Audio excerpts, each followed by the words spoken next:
और YouTube पर भी हमेशा से इंतज़ार करने वाले बहुत सारे अभ्यर्थी, ठीक है, बहुत दिन से आप बच्चे भी इंतज़ार कर रहे थे। चलिए आज से हम लोग मॉडर्न इंडिया का सेशन स्टार्ट करेंगे।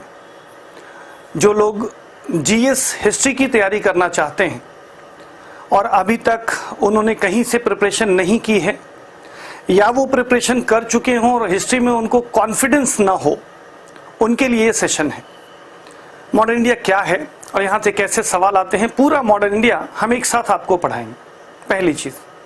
फिर हम एक टॉपिक पिक करेंगे, मॉडर्न इंडिया का सबसे पहला ही चैप्टर आपको पढ़ाएंगे और उसे इस तरह से पढ़ाएंगे कि केवल 1 या 2 सेशन में पढ़ करके आप ये समझ सकें कि पढ़ने का अगर स्पेसिफिक तरीका अपनाया जाए, फोकस तरीका अगर अपनाया जाए, तो कैसे भी सवाल कमीशन बनाए आप उसमें 75 to 90% क्वेश्चन करने में सक्सेसफुल हो जाते हैं।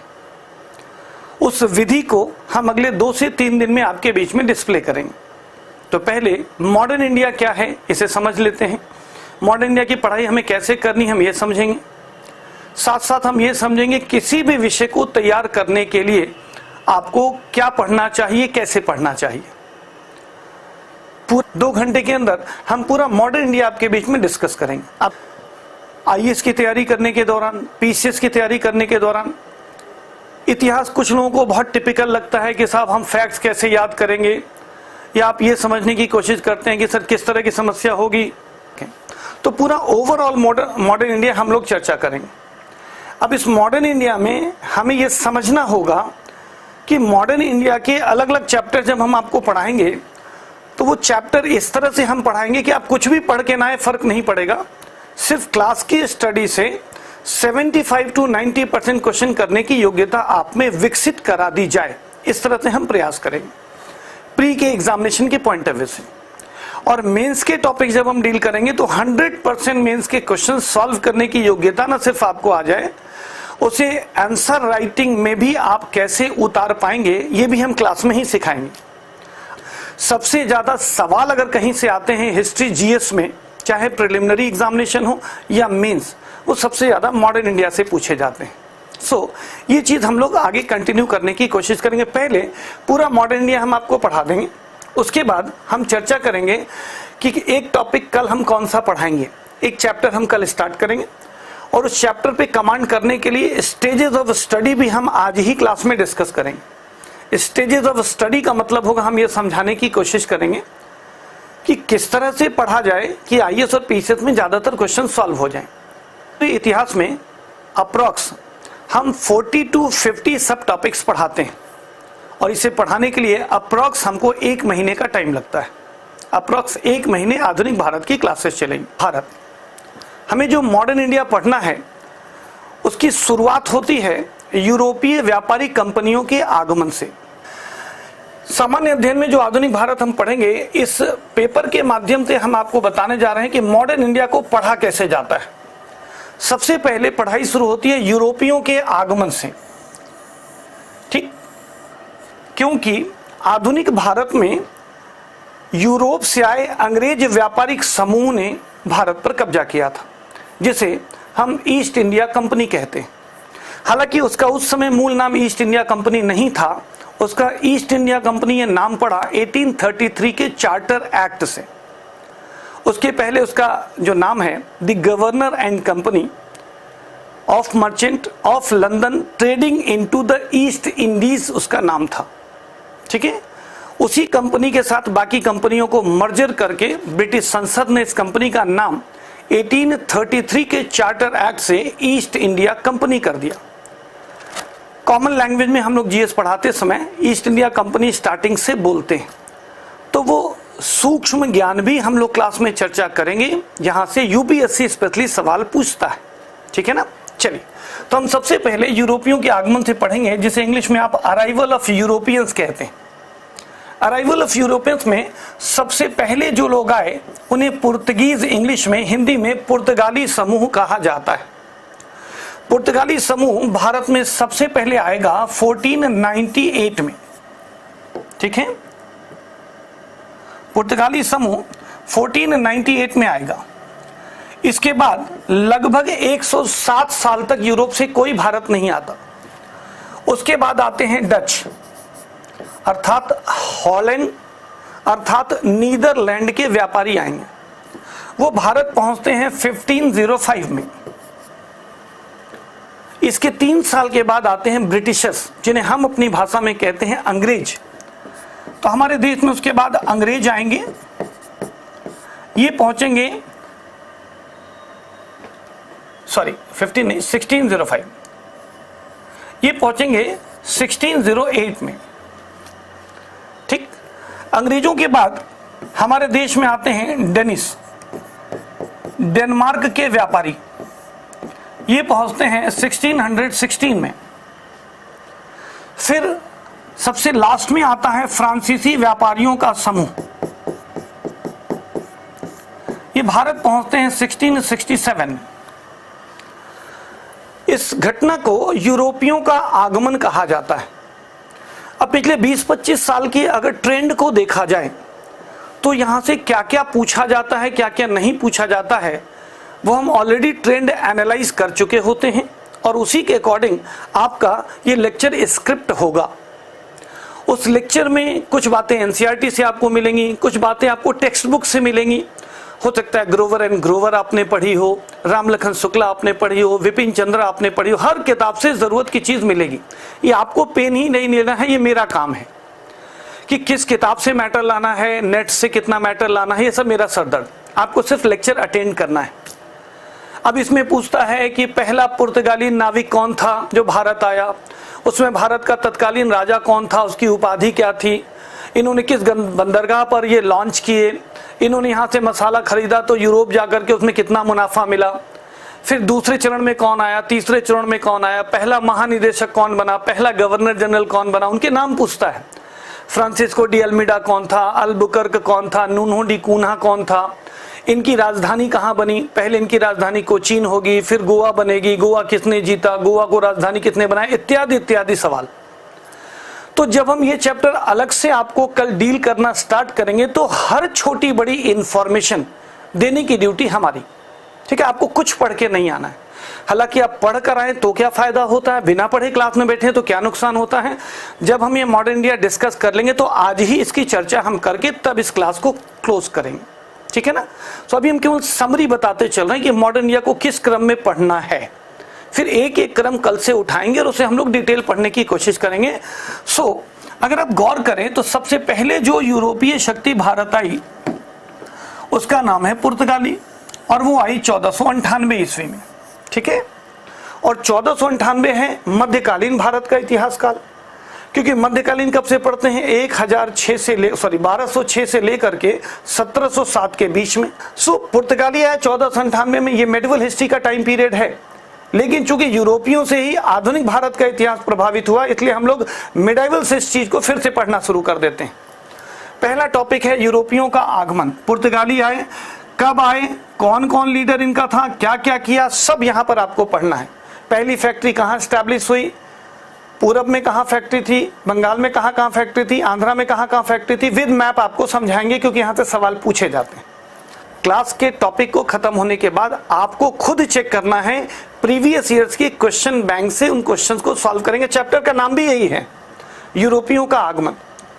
क्वेश्चन बैंक मार्केट में आप कोई भी क्वेश्चन बैंक ले लें, नॉर्थ इंडिया में ज्यादातर आप बच्चे समसामयिक घटना चक्र का क्वेश्चन बैंक खरीदते हैं, आप ले लें। उसमें चैप्टर वाइज क्वेश्चंस दिए गए हैं, चैप्टर वाइज उसमें आईएएस में पूछे गए सवाल, सारे स्टेट पीसीएस में पूछे गए सवाल, सारे का मतलब राजस्थान पीसीएस में, उत्तराखंड पीसीएस में, यूपी पीसीएस में, बिहार पीसीएस में, झारखंड पीसीएस में, छत्तीसगढ़ पीसीएस में और मध्य प्रदेश पीसीएस में पूछे गए सभी सवाल एक ही जगह पर आपको मिल जाएंगे। अगर अभी तक वो बुक नहीं ली है तो ऐसे क्वेश्चन बैंक्स ले लें। पहला टॉपिक हम पढ़ेंगे यूरोपियों का आगमन। यूरोपियों के आगमन के बाद इस टॉपिक में अगला टॉपिक जो आएगा उसका नाम है यूरोपीय समूह के बीच संघर्ष। अब ये यूरोपीय शक्तियां भारत में आकर व्यापारिक एकाधिकार यानी trade and commerce base monopoly gain करने के लिए फाइट करती हैं। यानी इनके बीच में व्यापारिक एकाधिकार प्राप्त करने या मुनाफे के लिए लड़ाई शुरू होती है और ये लड़ाई सभी की सभी से होती है। लेकिन हम अंग्रेज को बेस बनाएंगे। क्यों बेस बनाएंगे, सुन लीजिए। अंग्रेजों ने पुर्तगालियों से कब कब लड़ाई की और उसका फाइनल एंड क्या हुआ। अंग्रेजों ने डचों से कब कब लड़ाई की और फाइनल एंड क्या हुआ। अंग्रेजों ने फ्रांसीसियों से कब कब लड़ाई की, उसका एंड क्या हुआ।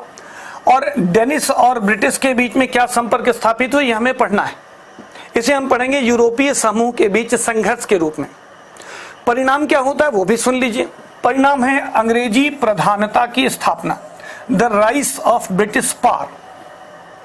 The rise of British power में हम पढ़ेंगे कि अंग्रेजों से सबसे पहले जो आंग्ल पुर्तगाली संघर्ष होता है 1661 ईस्वी तक आते आते 1661 एडी तक आते आते अंग्रेजों और फ्रांसीसियों के बीच में एक समझौता हो जाता है और पुर्तगाली भारत के व्यापार वाणिज्य में लीडरशिप का रोल अदा करने की जगह पर अब उनका ध्यान अमेरिकन कॉन्टिनेंट की तरफ मूव कर जाता है, अफ्रीकन कॉन्टिनेंट की तरफ मूव कर जाता है।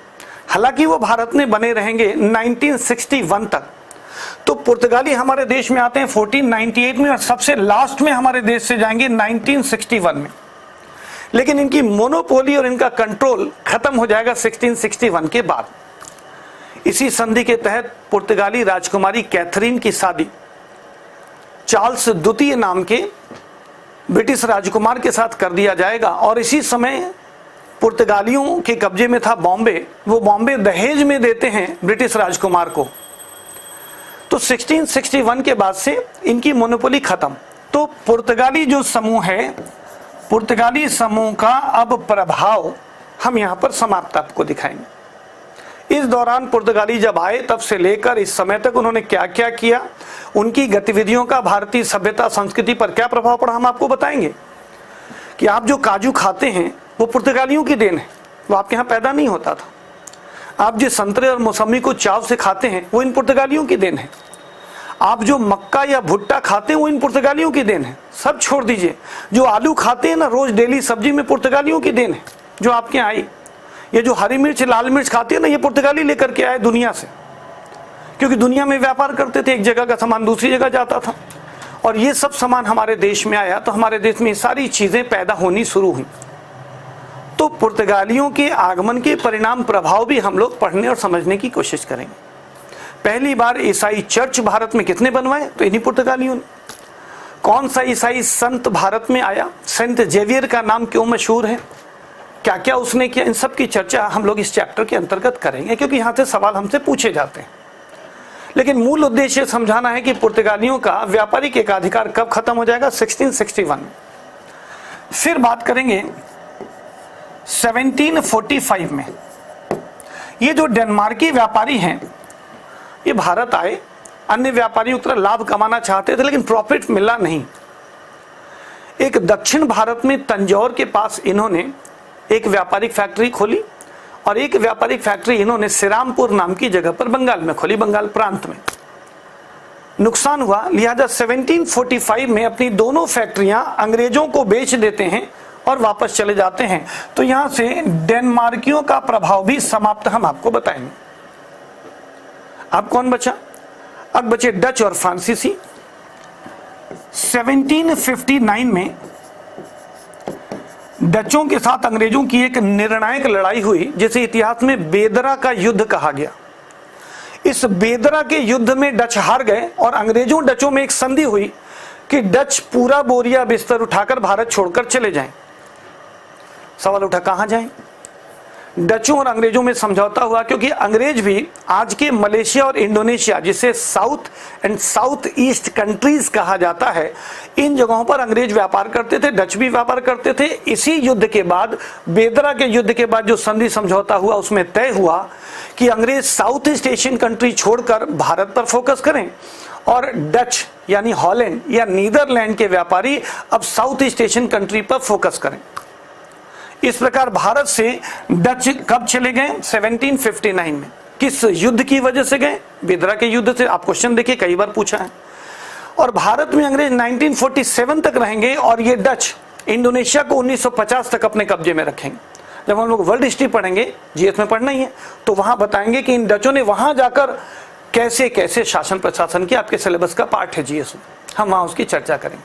किस विषय के अंतर्गत करते हैं, उपनिवेशवाद के पतन के अंतर्गत। उपनिवेशवाद को इंग्लिश में बोलते हैं कॉलोनियल सिस्टम।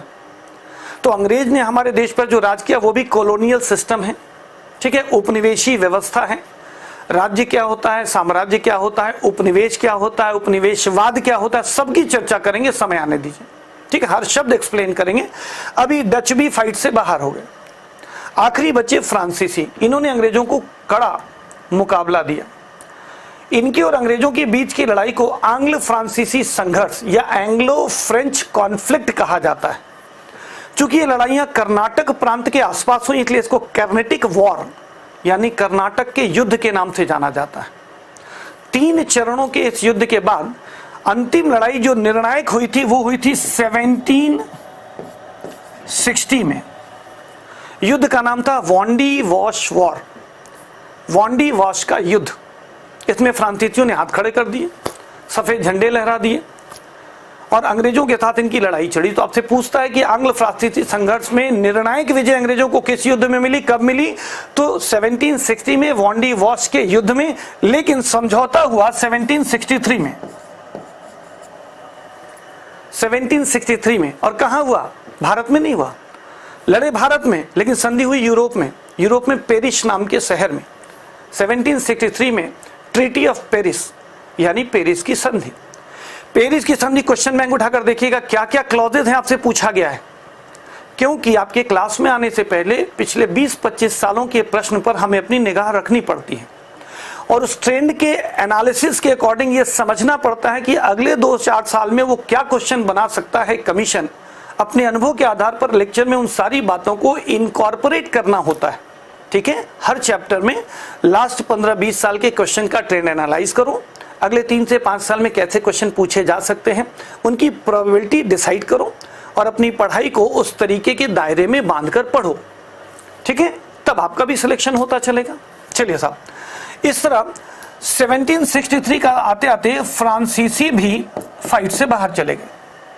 तो देखिए, यूरोपियों के आगमन में 5 प्रमुख व्यापारिक शक्तियां भारत में आती हैं। इनमें से केवल और केवल एक अंग्रेज इन सभी को हराते हैं। इन सभी को हराने वाली शक्ति है अंग्रेज। अंग्रेजों से हारकर बाकी व्यापारिक शक्तियां या तो भारत से चली जाती हैं, जैसे डेनमार्क के व्यापारी और डच भारत से चले गए, पुर्तगाली और फ्रांसीसी रह गए। फ्रांसीसी हमारा देश छोड़कर जाते हैं 1953 में। अंग्रेज 47 में ही हमें आजाद कर देते हैं, 48 तक वापस लौट जाएंगे। उसके बाद जाएंगे फ्रांसीसी, जिनका मुख्यालय है पुडुचेरी, जिसे उस समय पांडिचेरी कहा जाएगा। इनको यहां से भी भगाएगा भारत सरकार के द्वारा। 1961 में गोवा से हटाया जाएगा इन पुर्तगालियों को। इसे हम लोग पोस्ट इंडिपेंडेंस नाम के टॉपिक में पढ़ेंगे, कैसे भगाया गया, क्यों भगाया गया, खुद क्यों नहीं जाना चाहते, तो उन सब विषयों पर हम लोग चर्चा करेंगे, ठीक है ना। सो अब इतनी चीज ध्यान से देखा बेटा, ये एक चैप्टर में हम आपको पढ़ाएंगे। कल के चैप्टर में ये तीनों चीज हम आपको 2 घंटे के अंदर इस पर हम आपको कमांड करा देंगे। इसे हम लोग बोलते हैं एक इकाई, ठीक है। This is 1 unit, it has 3 chapter. So एक इकाई में 3 चैप्टर थे। ये कल ही हम लोग ये टॉपिक पढ़ेंगे और कोशिश करेंगे कि इस पर हर क्वेश्चन हम आपको मगब करा दें, तैयार करा दें। आपका काम है जब मैं ये क्लास खत्म करूं और बोलूं कि भाई ये टॉपिक खत्म हो गया, तब आप आईएएस में पूछे गए सवाल, पीसीएस में पूछे गए सवाल सॉल्व करिएगा। यहाँ से मेंस का सिलेबस नहीं है, इसलिए मेंस का सवाल यहाँ से नहीं मिलेगा, ये केवल प्री का टॉपिक है। जब दूसरा चैप्टर हम पढ़ाएंगे जो आगे बताने जा रहे हैं, वहां से मेंस के सवाल मिलने हो शुरू होंगे, क्योंकि सिलेबस कहता है 18वीं शताब्दी के लगभग मध्य से, यानी 1750 के आसपास। तो 1750 के आसपास के टॉपिक्स आपके सिलेबस में, ये टॉपिक आपके मेंस के सिलेबस में नहीं होगा। तो ये अक्सर आपने देखा होगा कि जब आप लेक्चर किसी टीचर का अटेंड करते हैं तो कई बार आपने देखा होगा कि लेक्चर में टीचर ने जितना कुछ बोला आधे से ज्यादा तो समझ में नहीं आया। कई ऐसी चीज होती जो इंपॉर्टेंट होती वो दिमाग उसको रिसीव ही नहीं करता है। कब टीचर बोल गया आपको समझ में नहीं आता, रिकॉर्डिंग देखते समझ, अच्छा ये भी बोला था टीचर ने। उसकी वजह होती है कि हमारा दिमाग सुषुप्तावस्था में होता है, ठीक है, वो एक डॉर्मेंट कंडीशन में होता है। तो हम क्या करेंगे, उसे जागृत करेंगे।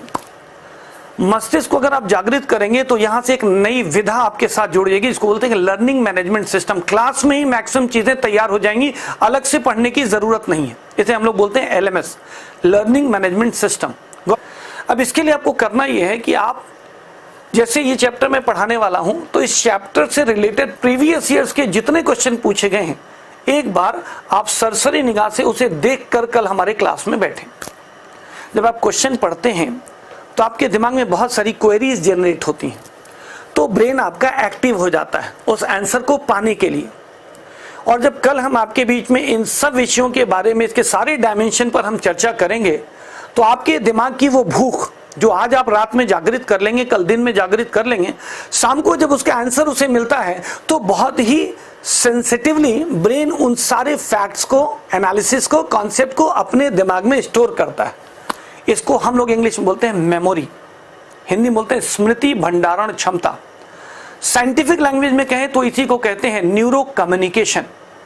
हम जो बात आपको पढ़ाएंगे, मेरे मुंह से निकले हुए साउंड वेव्स आपके कान के थ्रू जाकर ब्रेन तक मैसेज पहुंचाएंगे। कल हम कई मानचित्र का इस्तेमाल करेंगे, मैप से पढ़ाएंगे, तो आंखों से जो ऑप्टिक नर्व है वो भी मैसेज ब्रेन को पहुंचाएगी। अब क्योंकि ये विद्यार्थी का मस्तिष्क है, हम ये चाहते हैं कि आपका मस्तिष्क एक एडमिनिस्ट्रेटिव अफसर की तरह अभी से सोचना शुरू कर दे। अब आगे बढ़ते हैं। एक यूनिट हमने मॉडर्न इंडिया में पहला टॉपिक लिया कि यूरोपीय व्यापारी भारत में क्यों आए। पहले तो यहीं से सवाल शुरू होगा, कब कब आए, किस किस देश से थे, क्या क्या हमारे देश में किया, उनके क्रियाकलाप का हम पर क्या प्रभाव पड़ा। फिर व्यापारिक एक अधिकार के लिए आपस में लड़ने लगे तो क्यों लड़े, कहां कहां लड़े, कौन कौन सी लड़ाइयां हुई, और अल्टीमेटली फाइनल कंक्लूजन क्या निकला। हम इतना पढ़ेंगे क्योंकि इन सब से हमसे सवाल पूछे गए। ले साहब, इतना हम मॉडर्न इंडिया में पढ़ेंगे तो हम ये समझ पाएंगे कि यूरोपीय व्यापारी भारत में क्यों आए, और अल्टीमेटली इसका कंक्लूजन ये हुआ कि अंततः बहुत सारे व्यापारी आए, अंग्रेज ताकतवर बन के उभरे। इसी को हम लोग हिंदी में कहेंगे अंग्रेजी प्रधानता की स्थापना हो गई। अब क्या हुआ आगे वो समझ लेते हैं। अब बात करते हैं, हमने यहां तक पढ़ लिया कि अंग्रेजी प्रधानता की स्थापना हो गई। अब आगे पढ़ेंगे आंग्ल भारतीय संघर्ष, एंग्लो इंडियन कॉन्फ्लिक्ट। अंग्रेज व्यापारी बन के आए भारत में, व्यापार करते रहे, लेकिन धीरे धीरे उन्हें व्यापार वाणिज्य करने के दौरान, व्यापार वाणिज्य को इंग्लिश कहेंगे trade and commerce, during trade and commerce उन्हें टैक्सेस देने पड़ते थे। कई बार जो लोकल स्टेट्स होते थे, प्रोविंसेस होते थे, वो टैक्स बहुत बढ़ा देते थे, उससे उनका मुनाफा कम हो जाता था। इस दौरान उन्होंने देखा कि जो लोकल स्टेट्स हैं वो आपस में लड़ते रहते थे, उन्होंने इसका फायदा उठाया और धीरे धीरे भारत की क्षेत्रीय शक्तियों, जो रीजनल पावर्स थे, उनको वो जीतते चले गए। अभी तक हमने पढ़ा कि अंग्रेज एक व्यापारी के रूप में आए और व्यापार कर रहे थे। अब हम पढ़ेंगे कि अंग्रेजों ने भारत को कैसे जीता। इसके लिए आपको हम टाइम देंगे, ये 1757 से शुरू करेंगे और 1857 तक आते आते ये लगभग भारत के 80 से 85% हिस्से को, 80 to 85% को वो जीत लेंगे। ठीक है, कैसे जीतेंगे हमें पढ़ना है, क्योंकि यहां से हमसे प्री में भी सवाल है और मेंस में भी सवाल मिलते हैं। चलिए ध्यान से सुनिए। अंग्रेजों ने जो सबसे पहली लड़ाई लड़ी और जीता वो था बंगाल। तो हम पढ़ेंगे आंग्ल बंगाल संघर्ष, एंग्लो बंगाल कॉन्फ्लिक्ट। गौर से सुनिएगा, यहां दो लड़ाई केवल मशहूर हुई, प्लासी की लड़ाई और बक्सर की लड़ाई। ठीक, 23 जून 1757, इट मीन्स 23 जून 1757 ईस्वी को प्लासी की लड़ाई हुई। उसे देखना है, पढ़ना है, समझना है क्यों हुई, क्या हुई। और दूसरी लड़ाई हुई बक्सर की लड़ाई 22 अक्टूबर 1764, 22 अक्टूबर 1764 ईस्वी को। बक्सर की लड़ाई के बाद अंग्रेजों ने भारत के तत्कालीन मुगल बादशाह को भी हरा दिया। आज के उत्तर प्रदेश को उस जमाने में अवध राज्य कहा जाता था, उसके नवाब सुजाउद्दौला को भी हरा दिया। तत्कालीन मुगल बादशाह का नाम मिलता है शाह आलम द्वितीय, उनको भी हराया। अवध यानी उत्तर प्रदेश के तत्कालीन शासक यानी नवाब सुजाउद्दौला को भी हराया। और बंगाल का वो भगोड़ा नवाब जो अंग्रेजों से भागकर उत्तर प्रदेश में आ गया था और अंग्रेजों के खिलाफ लड़ाई लड़ रहा था, मीर कासिम, उसे भी हरा दिया। और इस युद्ध के बाद एक समझौता हुआ जिसे ट्रीटी ऑफ इलाहाबाद या इलाहाबाद की संधि कहते हैं। इसी इलाहाबाद की संधि से पहली बार भारत के मुगल बादशाह ने अंग्रेज व्यापारियों को भारत के बंगाल नाम के प्रांत पर शासन करने का अधिकार दे दिया।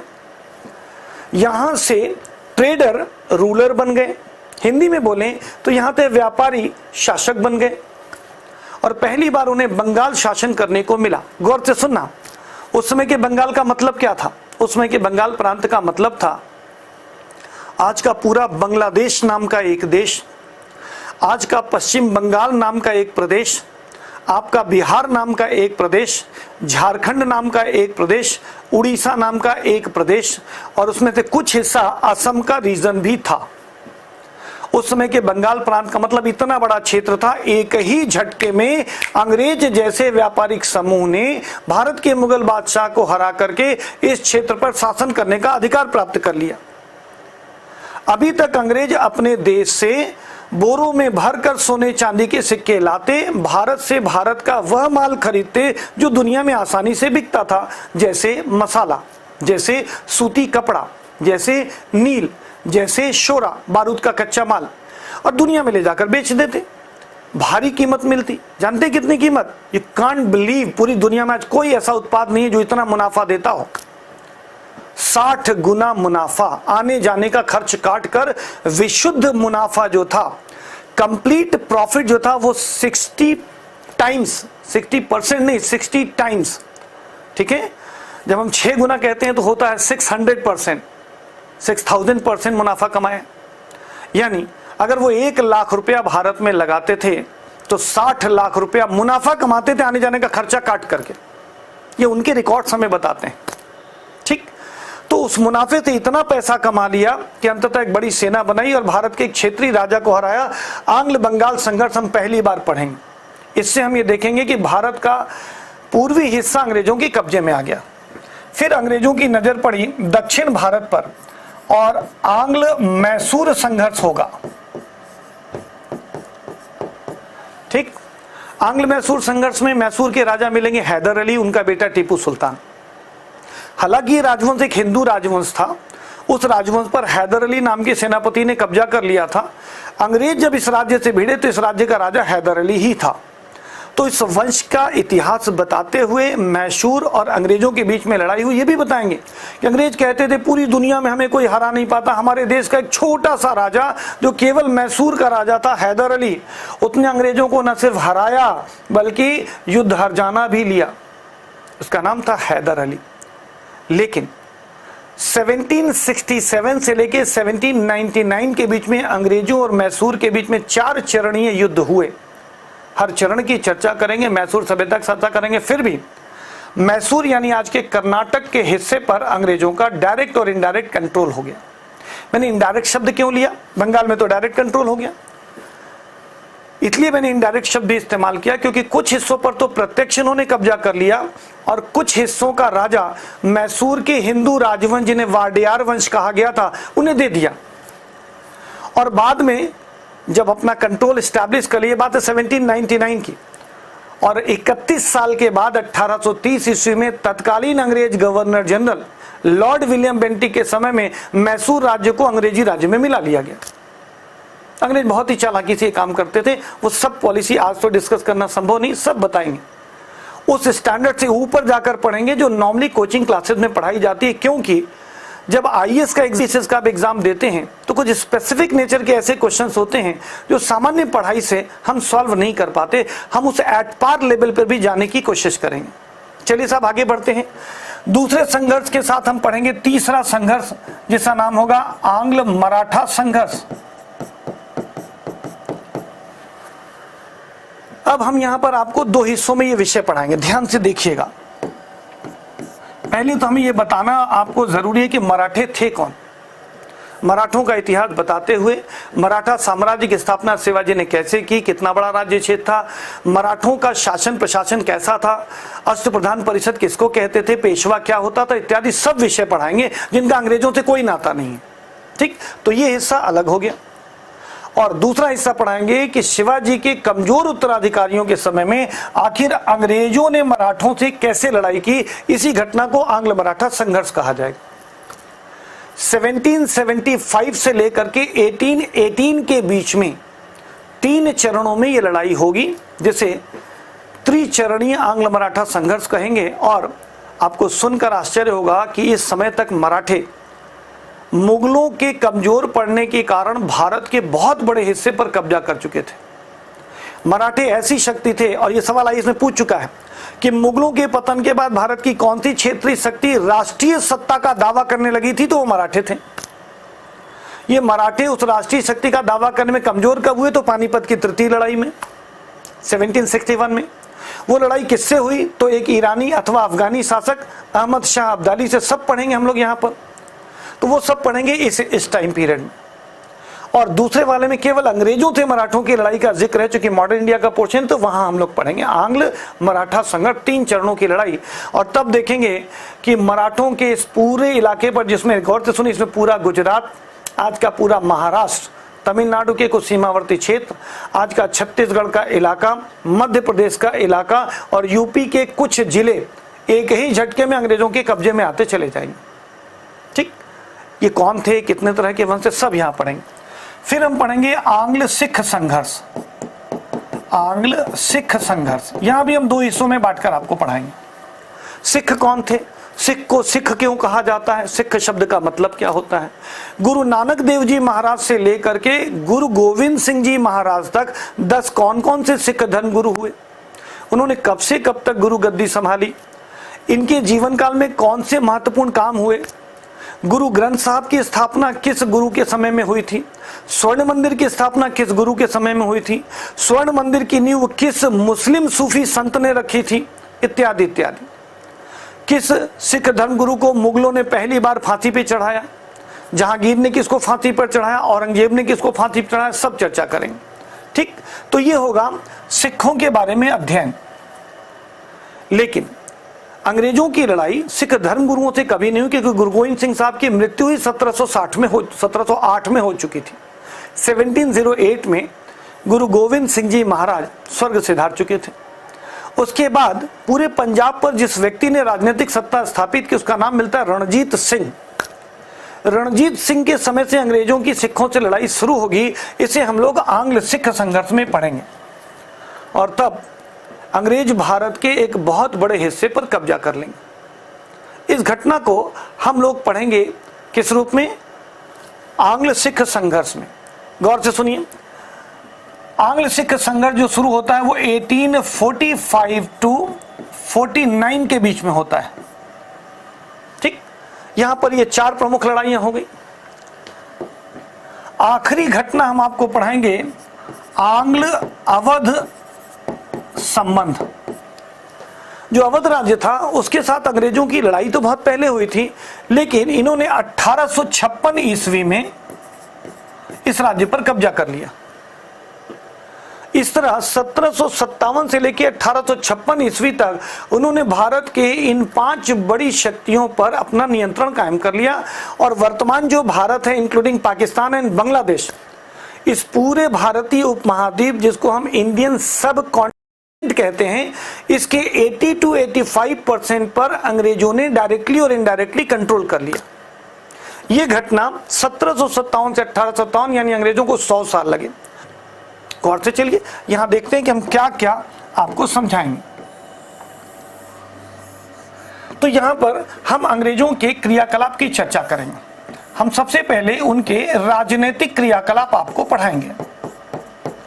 ठीक, तो जो अंग्रेजी सत्ता की स्थापना हुई तो उन्होंने कब से कब तक क्या क्या किया वो आपको पढ़ाएंगे। फॉर एग्जाम्पल, ध्यान से सुने, कंपनी बनी थी 31 दिसंबर 1600 ईस्वी को, राइट।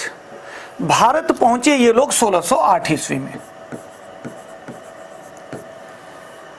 और 1757 तक ये विशुद्ध रूप से केवल व्यापार वाणिज्य करते हैं। भारत की किसी भी राजनीतिक शक्ति से लड़ाई झगड़े का एटलीस्ट उदाहरण नहीं मिलता, हल्के फुल्के झड़पों को छोड़ दिया जाए तो। 1757 से लेकर के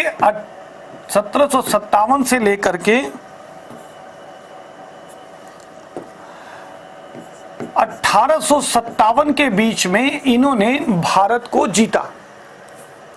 लेकिन 1857 का जब विद्रोह हुआ तो इस व्यापारिक कंपनी को कान पकड़ करके ब्रिटिश सरकार ने अपने यहां वापस बुला लिया। और व्यापारिक कंपनी के द्वारा जीते गए भारत पर ब्रिटिश राजा ने कब्जा कर लिया और भारत में ब्रिटिश राजनीतिक सत्ता अथवा ब्रिटिश शाही सत्ता की स्थापना हो गई। ठीक, तो यह समय था 1858 टू 1947। गौर से सुनते चलिए। तो इतिहास जब हम लोग पढ़ते हैं तो इस काल को हम बोलते हैं कंपनी शासनकाल और इस काल को बोलते हैं ब्रिटिश शाही शासनकाल। दोनों टाइम ले तो 190 साल का समय। और अगर हम यहां से लें तो गौर करें 1600 में आते हैं, 1947 में जाते हैं, लगभग 1608 में आए, 1600 टू 1947 मतलब 347 साल का हम अंग्रेजों का इतिहास पढ़ने वाले हैं। इस 347 साल में अंग्रेजों ने हमारे देश में क्या किया, ये टॉपिक यहां पर आपको पढ़ाया जाएगा। इसमें हम 5 से 7 लेक्चर या 10 लेक्चर तक जाएंगे, क्योंकि इसमें हम बैकबोन पढ़ेंगे मॉडर्न इंडिया का। जैसे अब हमारे देश में जो राजनीतिक क्रियाकलाप अंग्रेजों ने शुरू किया, उसमें सबसे पहले अंग्रेजों की राजनीतिक नीति हम आपको पढ़ाएंगे। जब आए तब से लेकर जब गए तब तक कौन कौन सी पॉलिसी इन्होंने अपने देश में इस्तेमाल की। जैसे बराबरी प्राप्ति की नीति, दूसरी ये कब थी, 1765 के पहले तक। 1765 1765 टू 1813 तक इनकी नई पॉलिसी होगी, the policy of ring fence, सुरक्षा घेरे की नीति। फिर 1813 टू 1857 इन्होंने पृथक्कता की नीति रखनी, द पॉलिसी ऑफ सेग्रीगेशन, ये सेग्रीगेट कैसे करते हैं उस पर हम लोग पढ़ेंगे।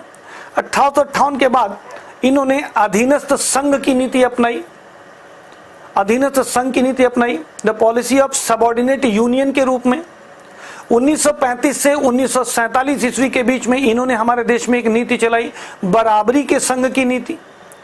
तो ये सभी नीतियां हमसे प्री में भी पूछी जाती हैं और मेंस में भी पूछी जाती हैं। तो हम इनकी राजनीतिक नीतियों को पढ़ेंगे। ठीक, फिर क्या पढ़ेंगे, अब ये थे तो व्यापारी और भारत आकर शासन प्रशासन करने लगे, तो गवर्नेंस तो रूल एंड रेगुलेशन पे चलेगा ना। तो कब कब कौन कौन से रूल्स एंड रेगुलेशन इन्होंने बनाए। अंग्रेजी व्यापारी कंपनी के समय काल में पहला जो रूल्स एंड रेगुलेशन बना आपने सुना होगा, 1773 का रेगुलेटिंग एक्ट। 1773 के रेगुलेटिंग एक्ट से लेकर 1935 तक जितने भी रूल्स एंड रेगुलेशन बने सब हम लोग पढ़ेंगे। फॉर एग्जांपल मैं क्रम से बता देता हूं, अभी डिटेल नहीं करूंगा, क्लास में आके डिटेल करूंगा। 1773 का रेगुलेटिंग एक्ट, फिर 1781 का एक्ट ऑफ सेटलमेंट, 1784 का एक एक्ट आएगा जो रिफॉर्म एक्ट के नाम से आएगा, बोर्ड ऑफ कंट्रोल बनेगा। 1786 का अगेन एक रिफॉर्म एक्ट आएगा, कार्नवालिस को विशेषाधिकार देगा। 1793 का चार्टर एक्ट आएगा, फिर 1813 का चार्टर एक्ट आएगा, 1833 का चार्टर एक्ट आएगा, 1853 का चार्टर एक्ट आएगा। हर चार्टर एक्ट में क्या क्या प्रोविजंस हुए उन सबको पढ़ना है, पूछा जाएगा। जैसे भारत में एजुकेशन के डेवलपमेंट के लिए 1 लाख रुपए हर वर्ष खर्च करने के लिए किस एक्ट में प्रोविजन किया गया। भारत में गुलामी या स्लेव सिस्टम को खत्म करने के लिए गाइडलाइंस किस चार्टर एक्ट में दिया गया। भारत ने पहली बार एक लीगल एडवाइजर के रूप में लॉर्ड मैकाले को कब भेजा गया। भारत में ईसाई मिशनरियों को रजिस्ट्रेशन के बाद भारत आकर बसने की सुविधा किस चार्टर एक्ट में दी गई। किस चार्टर एक्ट में ईस्ट इंडिया कंपनी को ट्रेड एंड कॉमर्स करने की मोनोपोली खत्म कर दी गई। इस तरह के बहुत सारे सवाल पूछेंगे और सब हमें यहीं पर इस नियम और कानून में मिलेंगे। फिर आएगा 1858 का एक act, government of India act. 1857 के विद्रोह के बाद व्यापारी कंपनी को भेज करके ब्रिटिश सत्ता ने जब राज संभाला तो किस अधिकार के तहत संभाला, तो इसी कानून के तहत संभाला। क्या क्या प्रोविजन था इसमें। इसमें board of directors, board of controls को खत्म कर दिया गया। हमारे देश के लिए एक अलग से कमेटी बनी, उसका एक अलग से हेड बना। तो उस कमेटी को क्या कहते थे, ठीक है, उस कमेटी के हेड को क्या कहते थे, कितने मेंबर होते थे, काम कैसे करते थे, भारत में गवर्नर का पद वाइसराय क्यों कहलाने लगा, इत्यादि सवाल। 1858 के गवर्नमेंट ऑफ इंडिया एक्ट। फिर 1861 का एक्ट पढ़ेंगे, ठीक है, उसे इंडियन काउंसिल एक्ट कहेंगे, हिंदी में भारतीय परिषद अधिनियम। 1892 का इंडियन काउंसिल एक्ट, 1909 का इंडियन काउंसिल एक्ट, और यू कैन से एक नया नाम भी उसे देते हैं और वो है मार्ले मिंटो सुधार अधिनियम। 1919 का मांटेग्यू चेम्सफोर्ड सुधार अधिनियम या मांटेग्यू चेम्सफोर्ड रिफॉर्म्स, और you can say Indian council act 1919। And last 1935 government of India act. ये गवर्नमेंट ऑफ इंडिया एक्ट 1935 आएगा, उसी के बेस पे आजादी के समय तक हमारा देश चलेगा। और आखिर में भी एक कानून बनेगा, इंडियन फ्रीडम एक्ट, भारतीय स्वतंत्रता अधिनियम।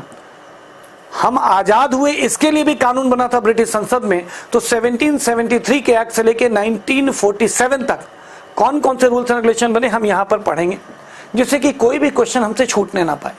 बस इंटेंसिटी क्या रहेगी, ऑप्शनल में थोड़ा डीप में पढ़ते हैं हम, जीएस में थोड़ा कम डीप में पढ़ेंगे, लेकिन क्लास का स्टैंडर्ड जीएस से कहीं ज्यादा होगा। जीएस में जितना पूछा जाता है उससे थोड़ा ज्यादा हम लोग रखेंगे कि सारे क्वेश्चंस मीट आउट हो सके। अब इसके बाद क्या पढ़ेंगे, हमारे देश में जुडिशियल रिफॉर्म हुए। आज जो सुप्रीम कोर्ट हमारे देश में है ये अंग्रेज ही तो लेकर आए, ये जो हाई कोर्ट हमारे देश में है अंग्रेज ही तो लेकर आए, ये जो मुस्लिम लॉ, हिंदू लॉ कोर्ट में आप देखते हैं ये अंग्रेज ही तो लेकर के आए। हमारे देश में आईपीसी, इंडियन पिनल कोड यानी भारतीय दंड संहिता, कोई भी फिल्म आपने देखा होगा या नेचुरल जिंदगी में देखते होंगे, जज साहब किसी को फांसी दे देते हैं तो कहते हैं धारा 302 के तहत इसे मुलजिम साबित किया जाता है, फांसी पे चढ़ा दो। तो ये कहाँ लिखा हुआ है धारा 302, जिसको इंग्लिश में सेक्शन 302 कहते हैं, कहाँ लिखा? इसी आईपीसी में तो लिखा है। तो आईपीसी हो, सीपीसी हो, सीआरपीसी हो, ये सब कानून की किताबें कितने बनाई? अंग्रेजों ने। हर ऐसी छोटी बड़ी रिफॉर्म्स की जानकारी हम आपको देंगे, जिसे इंडियन जुडिशियल रिफॉर्म कहते हैं, यानी भारतीय न्यायिक सुधार भी हम आपको पढ़ाएंगे।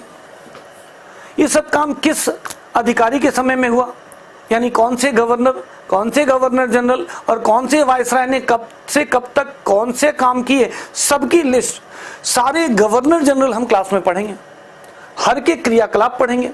और मैं कोशिश करूंगा कि हर वो इंपॉर्टेंट चीज जो किसी गवर्नर जनरल या वायसराय ने की हो हम क्लास में जरूर डिस्कस करें, और करते ही हैं, जिससे कि आपको जो भी क्वेश्चन कमीशन पूछता आया है या पूछेगा उसका एक मेजर हिस्सा कवर अप हो जाए।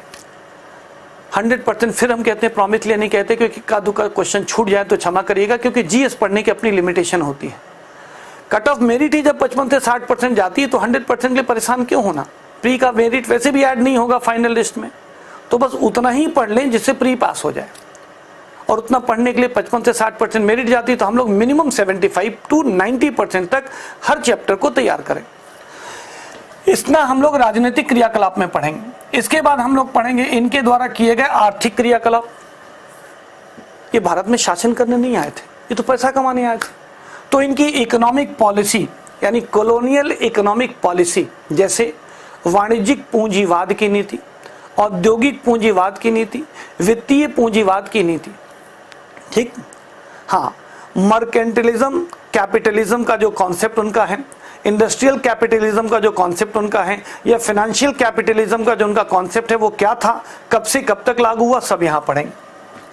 लैंड रेवेन्यू मैनेजमेंट उनका कैसा था, भू राजस्व प्रबंधन, जैसे परमानेंट सेटलमेंट यानी स्थायी बंदोबस्त, महलवारी सेटलमेंट यानी महलवारी बंदोबस्त, और रैयतवाड़ी सेटलमेंट यानी रैयतवाड़ी बंदोबस्त। क्या था, कब लागू हुआ, कहाँ लागू हुआ, क्या क्या प्रोविजंस थे, क्या इफेक्ट आया, हर वो चीज जो सवाल बना सकती है वो पढ़ेंगे। हमारे देश को सोने की चिड़िया कहा जाता था जब अंग्रेज आए थे, लेकिन जब गए तो हम गरीबी, बेरोजगारी, बदहाली और अकाल की त्रासदी से ग्रसित लोग थे। तो सोने की चिड़िया यानी आर्थिक रूप से समृद्ध एक देश इतना गरीब कैसे बन गया, ये बात हमें समझाई दादा भाई नरोजी नाम के ग्रेट ओल्ड मैन ने, जो भारतीय मूल के ब्रिटिश नागरिक थे, गुजरात में पैदा हुए, ब्रिटिश संसद के सदस्य भी रहे।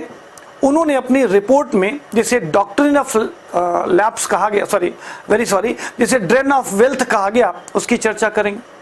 हिंदी बोलते धन के अपवाह का नियम, ठीक है ना। सो हम लोग यहाँ ये ड्रेन ऑफ वेल्थ भी पढ़ेंगे। प्लस हमारे देश में कृषि व्यवस्था बदहाल हो गई, तो कृषि का वाणिज्यीकरण का दौर आया, यानी कैश क्रॉप हमारे देश में स्टार्ट हुई, जिसकी आवश्यकता हमारे देश को नहीं थी। जैसे हमारे देश में नील उगाया गया जिसकी जरूरत नहीं थी, शोरा का उत्पादन हुआ, हमारे देश में रबर उत्पादित किया गया, हमारे देश में चाय उत्पादित की गई, कॉफी उत्पादित की गई, जमीन तो उतनी ही थी। इन जमीनों पर यह कैश क्रॉप यानी कृषि का वाणिज्यीकरण का दौर शुरू हुआ। अंग्रेज सस्ते में ये माल भारतीय किसानों से खरीद लेते और भारी कीमत पर दुनिया बेचकर मुनाफा कमाते। जब हमारे देश में कभी सूखा पड़ता अनाज की कमी हो जाती और लोग 1-2 हजार नहीं, लाखों की तादाद में मरते। 50 लाख लोगों के मरने की भी सूचना है 1878 के आसपास के अकाल में, तो लगभग 50 लाख लोगों की मौतें हुई हैं। तो हम पढ़ेंगे कि अंग्रेजों के दौरान भारत में आए अकाल और अंग्रेजों की अकाल नीति, कृषि के वाणिज्यीकरण का दुष्प्रभाव इत्यादि आर्थिक गतिविधियों से रिलेटेड हर छोटी बड़ी चीज हम यहाँ पर पढ़ लेंगे। अब आर्थिक गतिविधि पढ़ने के बाद हम क्या करेंगे? शिक्षा में सुधार। आज हमारे देश में ये जो विश्वविद्यालय दिखाई दे रहे हैं, 1st स्टैंडर्ड से 12th स्टैंडर्ड तक की जो क्लासेस दिख रही हैं, पहले नहीं होती थी। पहले हम आचार्य की उपाधि लेते थे, उपाध्याय की उपाधि लेते थे, मिस्र की उपाधि लेते थे, या हम आलिम बनते थे। इस्लामिक शिक्षा पद्धति में आलिम बनते थे, धर्मगुरु बनते थे। हम 1st स्टैंडर्ड से 12th स्टैंडर्ड नहीं पढ़ते थे, और ना ही हम लोग ग्रेजुएशन की पढ़ाई करते थे, पोस्ट ग्रेजुएशन की पढ़ाई करते थे, एमफिल या पीएचडी करते थे। ये सब तो अंग्रेज आपके देश में लेकर आए। तो हमारे देश में एजुकेशनल रिफॉर्म्स अंग्रेजों ने कैसे किया, अंग्रेजों की शिक्षा नीति क्या थी, उस शिक्षा नीति का स्वरूप कब बना, कब पहली बार लागू हुआ, कौन कौन से आयोग आए, कमीशंस आए, चार्ल्स वुड डिस्पैच क्या कहता है, हंटर आयोग क्या कहता है, या अन्य आयोग कौन कौन, सबकी चर्चा यहाँ पर होगी। फिर पढ़ेंगे प्रेस और पत्रकारिता के बारे में।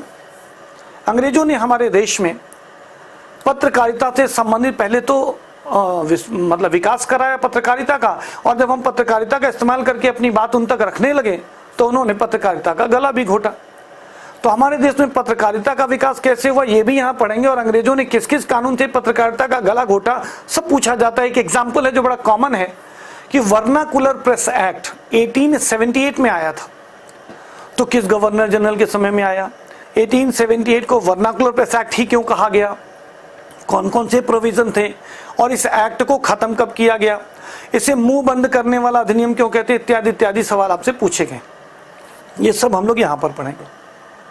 इसके साथ ही अंग्रेजों ने एकमात्र अच्छा काम किया था, वो था सोशल रिफॉर्म।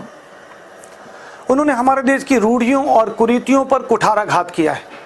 ठीक है, रूढ़ियां और कुरीतियां क्या होती, वो था सोशल रिफॉर्म। उन्होंने हमारे देश की रूढ़ियों और कुरीतियों पर कुठाराघात किया है। ठीक है, रूढ़ियां और कुरीतियां क्या होती हैं? बैड कस्टम्स जो हमारे यहाँ विकसित हो गए थे, जैसे पर्दा प्रथा, सती प्रथा, बाल विवाह, शिशु वध, इन सब चीजों को उन्होंने दूर किया। यहां तक कि विधवाओं को कानूनी संरक्षण में विवाह करने की आजादी दी, इंटरकास्ट मैरिजेस को कानूनी संरक्षण दिया, बाल विवाह रोकने के लिए तमाम कानून बनाए।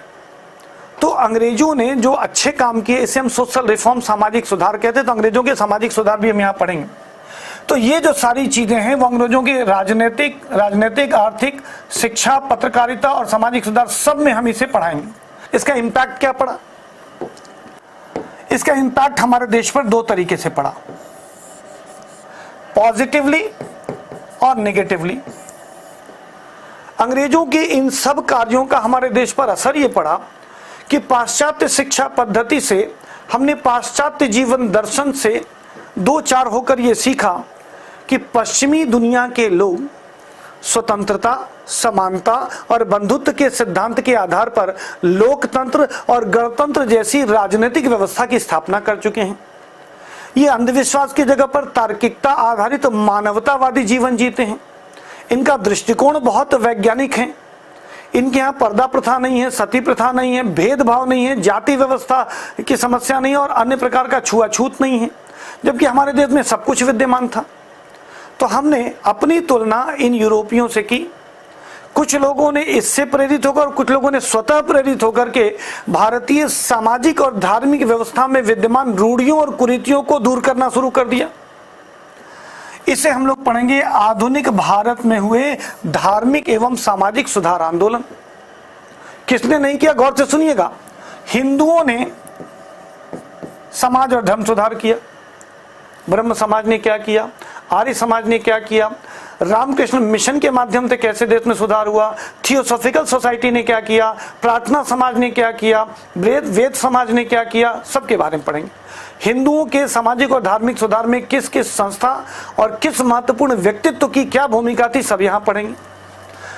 ठीक, अब हिंदुओं ने किया तो मुसलमान पीछे क्यों रहता? अलीगढ़ आंदोलन क्या था? सर सैयद अहमद खान साहब ने क्या किया? वहाबी आंदोलन क्या था? वहाबी आंदोलन क्या था, देवबंद आंदोलन क्या था, इस्लाम में हुए तमाम तरह के सुधार, अहमदिया आंदोलन क्या था, किसने शुरू किया था, इन सब की चर्चा हम इस्लामिक सुधार में पढ़ेंगे। पारसी सुधार भी हुआ, पारसियों ने रहनुमाई मजदजाइन सभा नाम की संस्था बनाई, सुधार किया, क्या किया, कैसे किया। सिखों ने सिंह सभा और अकाली आंदोलन के माध्यम से सुधार किया। यहां तक कि भारत में निम्न जातीय सुधार आंदोलन भी हुए। दक्षिण भारत में न्याय पार्टी बनी, सेल्फ रेस्पेक्ट मूवमेंट चला, यानी आत्मसम्मान आंदोलन चला। पेरियार साहब का नाम आपने सुना होगा, तो पेरियार साहब ने क्या क्या किया उनके बारे में पढ़ेंगे। ज्योतिबा फूले ने क्या किया, बाबा साहब भीमराव अंबेडकर ने क्या किया, और अन्य लोगों ने भारत में निम्न जातियों के अधिकारों हितों की कौन सी लड़ाई लड़ी। इससे भारत एक आधुनिक समाज की ओर बढ़ना शुरू हुआ।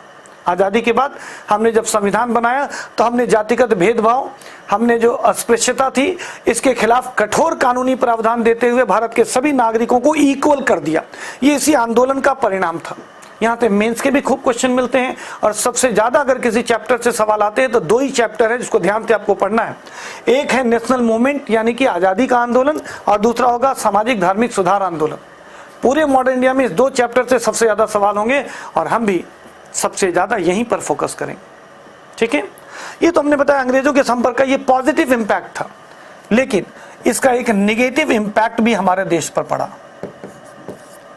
नेगेटिव इंपैक्ट क्या पड़ा? अंग्रेजों के शासन की वजह से हमारे देश में गरीबी आ गई थी, बेरोजगारी थी, बदहाली थी, अकाल की त्रासदी थी। गांव में कौन प्रभावित हुआ? किसान। तो किसानों ने अंग्रेजों के खिलाफ आंदोलन छेड़ा। इसे हम लोग पढ़ेंगे किसान आंदोलन के नाम से।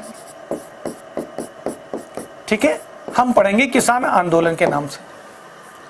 अंग्रेजों ने केवल गांव की जमीनों पर ही कब्जा नहीं किया, किसानों का ही शोषण नहीं किया, जंगलों पर भी कब्जा किया, और जंगल में रहने वाले आदिवासियों या जनजातियों को भी उन्होंने प्रताड़ित किया।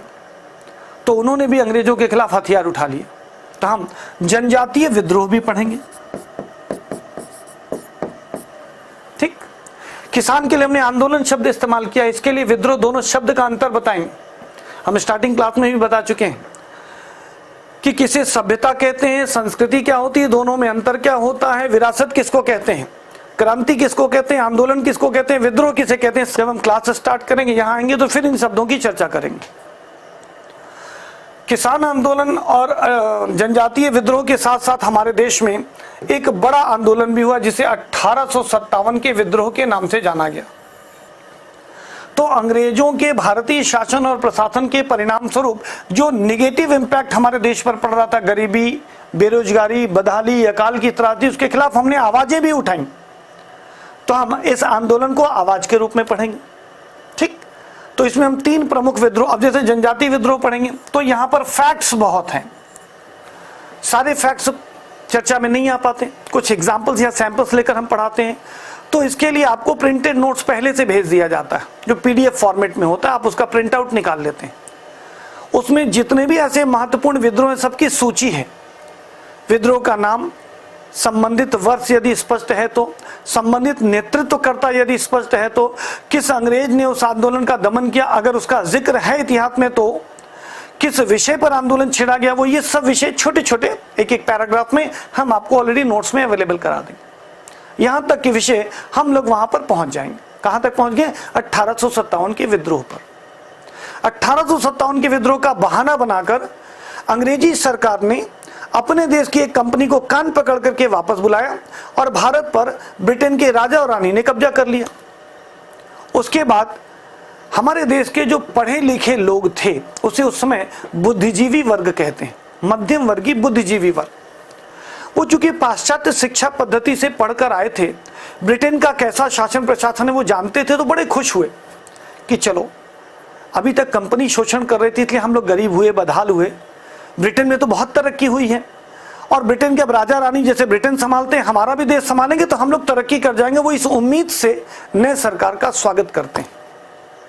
लेकिन हम जितने बदहाल और जितने असहाय 1857 के पहले थे उससे कहीं ज्यादा अब हम असहाय थे, क्योंकि पहले ब्रिटेन की सैकड़ों कंपनियों में से सिर्फ एक कंपनी हमारा शोषण कर रही थी, अब तो पूरा देश हमारा शोषण कर रहा था। पहले तो एक कंपनी अपने शेयर होल्डर्स के मुनाफे के लिए हमारा शोषण कर रही थी, अब तो एक देश पूरी दुनिया को जीतने के लिए हमारा शोषण कर रहा था, क्योंकि वो साम्राज्यवादी विस्तार, इंपीरियलिस्टिक अप्रोच के लिए हमें एक्सप्लॉइट कर रही थी। जाहिर है स्थिति बदतर होनी ही थी। 1 साल, 2 साल, 5 साल, 10 साल, 15 साल, 20 साल, 25 साल लगे हमें जगने में, लेकिन जब हम जगे तो बिना अंग्रेजों को वापस भगाए बिना हम सोए नहीं। अब हम फिर सो गए हैं। आज़ादी के इतने वर्षों बाद हमारे देश के कुछ चैतन्य लोग फिर सो गए हैं। कुछ लोग राज कर रहे हैं, सही लोग, गलत लोग, उसकी चर्चा मैं इस क्लास में नहीं करूं। कभी करंट अफेयर्स की चर्चा होगी तब चर्चा करेंगे।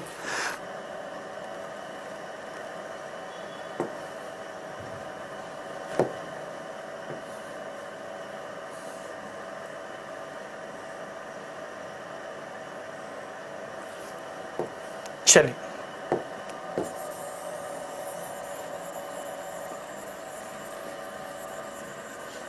अभी तक हमने ये पढ़ा कि 1857 का हमारे देश में विद्रोह हम लोगों ने कर लिया और अंग्रेजों से सत्ता प्राप्त करने की हमने कोशिश की, लेकिन हम हरा दिए गए।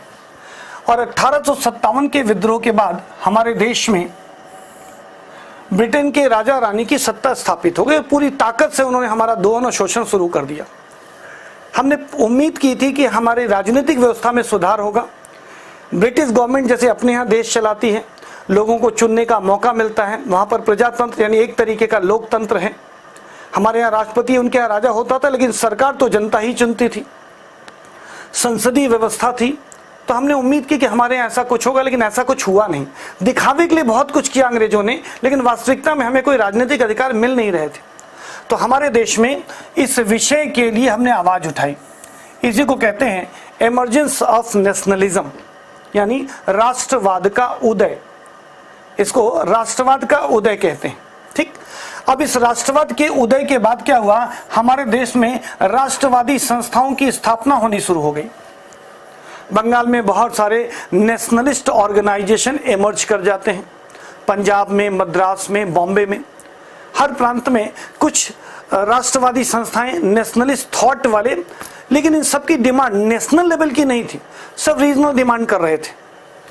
ठीक, जैसे मद्रास महाजन सभा मद्रास के हित की बात करती थी। बंगाल में जो युवा था, जो बंगाल के स्टूडेंट यूनियन थे, वो स्टूडेंट के हित की बात करते थे। बंग भाषा प्रकाशक सभा थी, वो बंगाल के द्वारा चलाई जाने वाली सरकार के खिलाफ केवल आवाज उठाती थी। इसमें लैंड होल्डर सोसाइटी बनी थी, जो केवल जमींदारों के हित के लिए लड़ती थी। सबके अपने अपने इंटरेस्ट थे। लेकिन 28 दिसंबर 1885 को एक ऑर्गेनाइजेशन बना। इस ऑर्गेनाइजेशन का नाम था all India national Congress, Akhil Bharatiya राष्ट्रीय कांग्रेस। और 28 दिसंबर 1885 से बने कांग्रेस ने एक लक्ष्य को साधने के प्रयास शुरू कर दिए। हालांकि और भी अन्य संस्थाएं इस दौरान काम करेंगी, जैसे मुस्लिम लीग, जैसे हिंदू महासभा, जैसे स्वराज दल और बहुत सी छोटी बड़ी संस्थाएं, जिनमें से कुछ वामपंथी संस्थाएं भी हमें मिलेंगी। हम उन सब की चर्चा करेंगे। लेकिन जब कांग्रेस की स्थापना हुई तो हमारे देश में त्रिचरणीय संघर्ष शुरू होगा। 1885 ईस्वी से लेकर के 1947 ईस्वी तक हम आजादी की लड़ाई लड़ेंगे। इस लड़ाई को नेशनल मूवमेंट कहा जाता है, राष्ट्रीय आंदोलन। शब्द पर गौर करिएगा। आंदोलन शब्द का अर्थ होता है जब किसी वांछित लक्ष्य के लिए कोई सतत प्रयास किया जा रहा हो तो उसे आंदोलन कहते हैं। लक्ष्य फिक्स हो, उसे आंदोलन कहते हैं। अब हम राष्ट्रीय हितों के लिए जो संघर्ष कर रहे थे, उसके लिए इस आंदोलन का नाम पड़ गया राष्ट्रीय आंदोलन। इसी को स्वतंत्रता आंदोलन भी कहा जाता है। क्यों कहा जाता है? क्योंकि इसका परिणाम स्वतंत्रता की प्राप्ति के रूप में रहा, इसलिए इसे स्वतंत्रता आंदोलन भी कहते हैं। इंटरव्यू में एक बार एक बच्चे से पूछ लिया गया कि राष्ट्रीय आंदोलन कहना उचित है या स्वतंत्रता आंदोलन। तभी मैं आपको दिखाने जा रहा हूं कि पूरे राष्ट्रीय आंदोलन के दौरान हमने अंग्रेजों से स्वतंत्रता की मांग ही नहीं की थी एक लंबे समय तक। तो अंग्रेज हमें स्वतंत्रता देते तो क्यों देते? ठीक है, चलिए। इस आंदोलन के दौरान आंदोलन की प्रकृति यानी नेचर ऑफ मूवमेंट के हिसाब से इस पूरे आंदोलन को 3 भागों में बांटा जाता है। ठीक है, इसे त्रिचरणीय आंदोलन कहते हैं। जो प्रथम चरण है वो मॉडरेट यानी उदारवादी संघर्ष का काल था। इस दौरान कांग्रेस के मंच से अहिंसात्मक तरीके से, संवैधानिक तरीके से हम आज़ादी नहीं मांग रहे थे, हम सिर्फ ये कह रहे थे कि हमें भी भारत के शासन प्रशासन में शामिल कर लीजिए। हम पर आप राज कर रहे हैं तो हमसे पूछ तो लीजिए एटलीस्ट कि हम क्या चाहते हैं। वो भी अंग्रेज अधिकार हमें देने को तैयार नहीं थे। उल्टा उन्होंने बंगाल प्रांत, जहां राष्ट्रीय भावनाएं तेज गति से बढ़ रही थी, उसे 2 हिस्सों में बांट दिया। उसे बोलते हैं बंगाल का विभाजन। क्यों बांटा गया, कब बांटा गया, हम भारतीयों ने क्या प्रतिक्रिया, सब पढ़ेंगे, अभी नहीं, जब वो टॉपिक आएगा। बंगाल के विभाजन में भारत के नवयुवकों ने भुजाएं चढ़ा ली। बोले ये क्या मजाक है, हम आपको सहयोग कर रहे हैं तो आप हमको आपस में लड़वाने की कोशिश कर रहे हैं। तो भारत में स्वदेशी आंदोलन, बहिष्कार आंदोलन शुरू हो गया और कुछ नवयुवकों ने अभी तक जो आंदोलन अहिंसक था उसे हिंसक रूप दे दिया, गोली बंदूक चलाने लगे अंग्रेजों के खिलाफ। तो आंदोलन की प्रकृति बदल गई। तो द्वितीय चरण के आंदोलन की जो समय सीमा है वो है 1905 से लेकर 1919 ईस्वी। इस दौर के आंदोलन को उग्रवादी क्रांतिकारी काल कहते हैं। उग्रवादी और क्रांतिकारी काल, उग्रवादियों के लिए इंग्लिश में टर्म इस्तेमाल होता है एक्सट्रीमिस्ट, और क्रांतिकारियों के लिए रेवोल्यूशनरिस्ट। तो एक्सट्रीमिस्ट एंड रेवोल्यूशनरिस्ट फेज आएगा। तो इन दोनों फेज को हम लोग हिंदी में कहेंगे उग्रवादी क्रांतिकारी काल। इसी समय भारत में बहुत सारे कांड होंगे। ठीक, बहुत सारे कांड का मतलब पहली बार अंग्रेजों के खिलाफ हम भारतीय हिंसक संघर्ष करेंगे।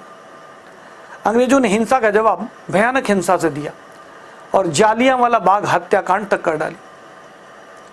हम सब शॉक, क्योंकि इस दौरान हमने अंग्रेजों के साथ बहुत सारा सहयोग भी किया था। फर्स्ट वर्ल्ड वॉर में हम भारतीय सैनिकों की मदद से ही अंग्रेज युद्ध जीत पाए थे। जो 1918 में युद्ध खत्म हुआ था, 1919 में उन्होंने बहुत सारी संधियां करके अपने देश को लाभ दिलवाया था। हमें अब उम्मीद थी कि वो हमारे लिए कुछ करेंगे, तो बदले में हमारा कत्लेआम किया। परिणाम स्वरूप आंदोलन का रुख बदल गया और आंदोलन का जो नया रुख आया वो गांधी जी के नेतृत्व में तृतीय चरणीय आंदोलन हुआ, जिसे गांधीवादी युग कहा गया। ये 1919 से लेकर 1947 ईस्वी तक चला। थर्ड फेज था। थर्ड फेज बाई नेचर 3 और पार्ट में डिवाइड किया जाता है। गांधी जी बड़े ही तकनीक से इस आंदोलन को लेकर आगे बढ़े। गांधी जी वो पहले व्यक्ति थे जिन्होंने इस आंदोलन को जन आंदोलन बनाया। पहले 2 चरणों में यह आंदोलन जन आंदोलन नहीं बन पाया था, यानी आम जनता इस आंदोलन में शामिल नहीं हुई थी। केवल गिने चुने मुट्ठी भर लोग ही अंग्रेजों के खिलाफ संघर्ष कर रहे थे। गांधी जी ने इस आंदोलन को जन आंदोलन बनाया। पहले चरण का उनका जो संघर्ष से युक्त आंदोलन है वो दौर है 1920 से 1922 का। ये दौर कहलाता है गांधी जी का संघर्ष काल। ठीक, इस दौरान गांधी जी ने सक्रिय संघर्ष किया। सक्रिय संघर्ष में क्या किया, गौर से सुनिए। 2 आंदोलन यहां पर चलाए गए। पहला खिलाफत आंदोलन और दूसरा असहयोग आंदोलन। खिलाफत आंदोलन क्या था? पूरी दुनिया में इस्लाम के सबसे बड़े जो धर्मगुरु हुआ करते थे उस जमाने में, उन्हें खलीफा कहा जाता था। आज के खलीफा से मत तुलना करिएगा। आज खलीफा किसको कहा गया?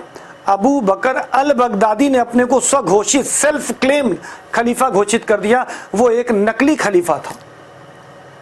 इस्लाम जब हम मध्यकाल पढ़ रहे तो हमने बताया था कि इस्लाम में जो आखिरी पैगंबर यानी देवदूत आए उनका नाम है मोहम्मद साहब। मोहम्मद साहब के बाद कोई देवदूत नहीं आया। उसके बाद इस्लाम का मार्गदर्शन जिन लोगों ने संभाला उन्हें खलीफा कहा गया। इस समय तक हमें खलीफा मिलेंगे। 1924 के बाद पूरी दुनिया से खलीफा का पद ही समाप्त हो गया है। 1924 के बाद तो प्रथम विश्व युद्ध में मुसलमानों ने अंग्रेजों को इस शर्त पर सहयोग किया था कि आप हमारे इस्लामिक मामलों में नहीं बोलोगे, क्योंकि अंग्रेजों के विरोधी थे तुर्की, जो जर्मनी और इटली के साथ, जर्मनी और ऑस्ट्रिया के साथ लड़ रहे थे, ब्रिटेन और फ्रांस से। उस तुर्की को का जो राजा था या जिसका प्रभाव था वो खलीफा था। तो मुसलमानों ने ब्रिटेन का साथ देते हुए शर्त रखी थी कि आप हमारे इस्लामिक मामलों में नहीं बोलेंगे। उन्होंने बोला हाँ नहीं बोलेंगे, नहीं बोलेंगे। लेकिन युद्ध खत्म होने के बाद अंग्रेजों ने वादा खिलाफी कर दी और तुर्की के साथ संधि समझौते करते हुए खलीफा के अधिकारों में कटौती कर दी। खलीफा के अधिकारों को पुनर्जीवित करने के लिए, पुनर्प्राप्त करने के लिए पूरी दुनिया के मुसलमान आंदोलनरत हो गए और भारत में उन्हीं खलीफा के अधिकारों के लिए जो आंदोलन चला उसी को खिलाफत आंदोलन कहा गया। और कमाल देखिए, इस्लामिक धर्मगुरु जो तुर्की में रहते थे, उनके लिए भारत के मुसलमानों ने आंदोलन छोड़ा और उस आंदोलन का लीडर किसको बनाया? एक वैष्णव महात्मा गांधी को। ये सिर्फ हिंदुस्तान में हो सकता है, पूरी दुनिया में कहीं नहीं होता। हम इस दौर में सांप्रदायिकता क्यों पैदा हुई, क्या वो स्पॉन्सर्ड थी या बाई नेचर हिंदू और मुसलमान आपस में लड़ते हैं, इन विषयों पर भी प्रकाश डालेंगे, क्योंकि मेंस में इस पर आंसर लिखने को आता है और इंटरव्यू में इस पर खूब सवाल आपसे पूछा जाता है। एक मुसलमान के रूप में जब आप बैठते हैं तो जवाब देना मुश्किल हो जाता है, हिंदू के रूप में बैठते हैं तो डर लगता है कि कहीं हमको आक्रामक हिंदू न मान लिया जाए। तो निष्पक्ष प्रशासक के रूप में आपका क्या जवाब होगा, इन सब की चर्चा करेंगे। खिलाफत आंदोलन खलीफा के अधिकारों के हितों की लड़ाई थी जो भारत ने लड़ी, और दूसरा इसी समय गांधी जी ने असहयोग आंदोलन शुरू किया। असहयोग शब्द क्यों आया, इसका इतिहास से चर्चा करेंगे, क्योंकि गांधी जी जब दक्षिण अफ्रीका से लौटे थे, कुछ समय के लिए अपनी नौकरी के काम से चले गए थे वकालत करने। जब अफ्रीका से लौटे 9 जनवरी 1915 ईस्वी को, उसे प्रवासी भारतीय दिवस भी कहते हैं, ध्यान रखिएगा। 9 जनवरी 1915 को जब भारत लौटे तो उन्होंने अंग्रेजों को सहयोग किया, क्योंकि दक्षिण अफ्रीका में सहयोग करके फायदा लिया था, सहयोग किया। प्रथम विश्व युद्ध के दौरान भारतीयों को प्रेरित और प्रोत्साहित किया कि अंग्रेजी सेना में भर्ती हो जाओ, विश्व युद्ध में शामिल हो, अंग्रेजों को हित दिलाओ, फायदा कराओ, तो बदले में तुम्हें कुछ राजनीतिक अधिकार मिल जाएंगे। लेकिन जब जालियांवाला बाग कांड हुआ तो गांधी जी का स्टेटमेंट है कि अंग्रेज शैतान हैं, इन्हें अब किसी प्रकार का सहयोग नहीं दिया जाएगा, और उसी के बाद असहयोग आंदोलन की पृष्ठभूमि तैयार हुई। गांधी जी ने इसी दौर में 1920 से 1922 के दौर में असहयोग आंदोलन चलाया, लेकिन ये दोनों आंदोलन अपने लक्ष्य को प्राप्त नहीं कर सके, न खिलाफत आंदोलन न सहयोग आंदोलन। सिर्फ इतना ही था कि आंदोलन जनता को जागृत करने में या जन आंदोलन पैदा करने में सफल हुए, या अपने लक्ष्य को बिल्कुल भी प्राप्त नहीं कर सके। परिणाम क्या हुआ, गांधी जी की आलोचना हुई और गांधी जी थोड़ा तुनुक मिजाज मिलेंगे, राष्ट्रपिता हैं, हमें क्षमा करिएगा किसी को बुरा लगे तो, बात पे वो नाराज हो जाते थे।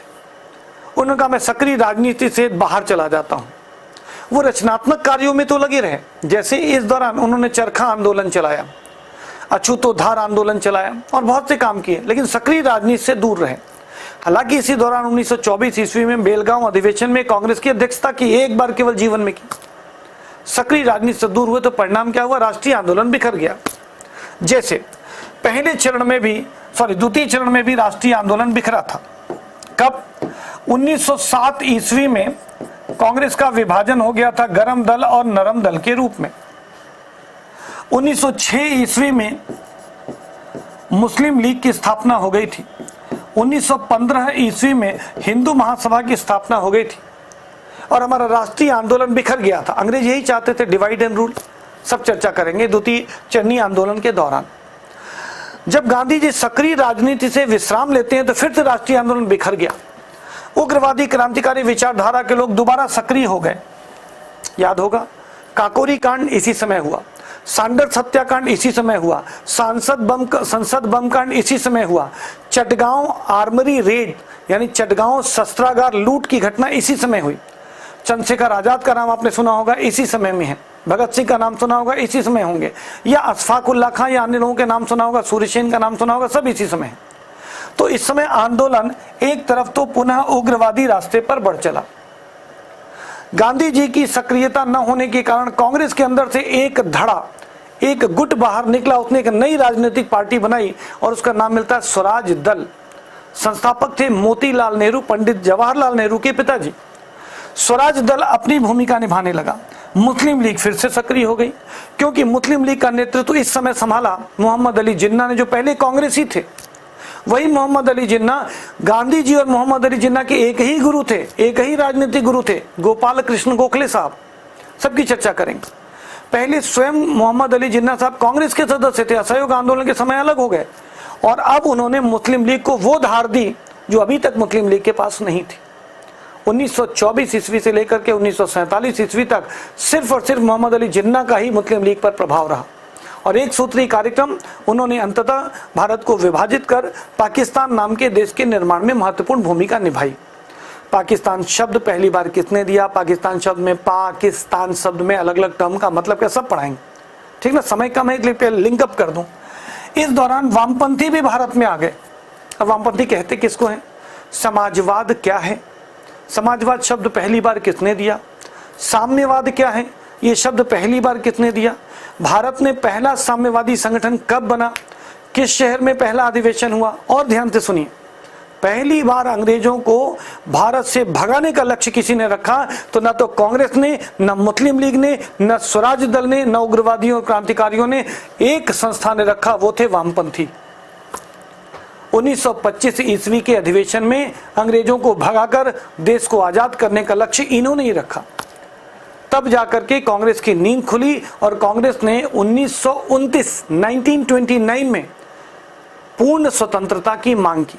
1925 में वामपंथियों ने मांग की अंग्रेजों को भारत से भेजने की, और 1929 में कांग्रेस ने पूर्ण स्वतंत्रता की मांग क्यों रखी, उसके पीछे की घटनाक्रम है, वो हर छोटी बड़ी घटनाक्रम आपको पढ़ाएंगे कि साइमन कमीशन क्या था, नेहरू रिपोर्ट क्या थी, जिन्ना का 14 सूत्री फॉर्मूला क्या था, सब पढ़ाएंगे। ये चलिए आगे बढ़ते हैं। द्वितीय उपचरण का अंत आएगा जब तृतीय उपचरण गांधी जी पुनः सक्रिय होंगे। गांधी जी लाहौर अधिवेशन में आएंगे 1929 में।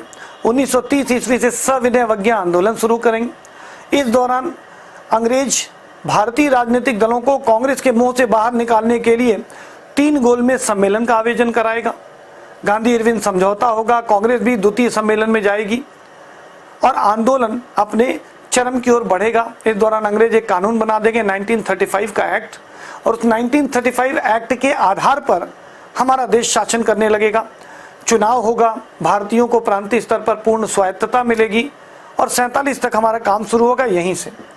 लेकिन 1939 में जब सेकेंड वर्ल्ड वॉर हुआ तो इस बार भारतीयों ने पिछली बार की तरह धोखा नहीं खाया। कांग्रेस ने अंग्रेजी व्यवहार के खिलाफ एक साथ त्यागपत्र दे दिया। वजह थी कि अंग्रेजों ने घोषित किया था कि भारत भी हमारे साथ विश्व युद्ध में है। कांग्रेस ने कहा कि जनता के द्वारा चुनी हुई सरकार से पूछे बिना अपने भारत के स्टैंड की घोषणा कैसे कर दी, और कांग्रेस उस समय टोटल भारत में 47 तक हमारा काम शुरू होगा यहीं से। लेकिन 1939 में जब सेकेंड वर्ल्ड वॉर हुआ तो इस बार भारतीयों ने पिछली बार की तरह धोखा नहीं खाया। कांग्रेस ने अंग्रेजी व्यवहार के खिलाफ एक साथ त्यागपत्र दे दिया। वजह थी कि अंग्रेजों ने घोषित किया था कि भारत भी हमारे साथ विश्व युद्ध में है। कांग्रेस ने कहा कि जनता के द्वारा चुनी हुई सरकार से पूछे बिना अपने भारत के स्टैंड की घोषणा कैसे कर दी, और कांग्रेस उस समय टोटल भारत में 11 राज्य थे। उस दौरान 8 राज्यों में कांग्रेस की सरकार थी। 8 के 8 राज्यों में कांग्रेस ने त्यागपत्र दे दिया। मुस्लिम लीग ने त्यागपत्र नहीं दिया। उसे उसने मुक्ति दिवस के रूप में मनाया। किस तिथि बनाया ये भी पूछा जाता, सब पढ़ाएंगे।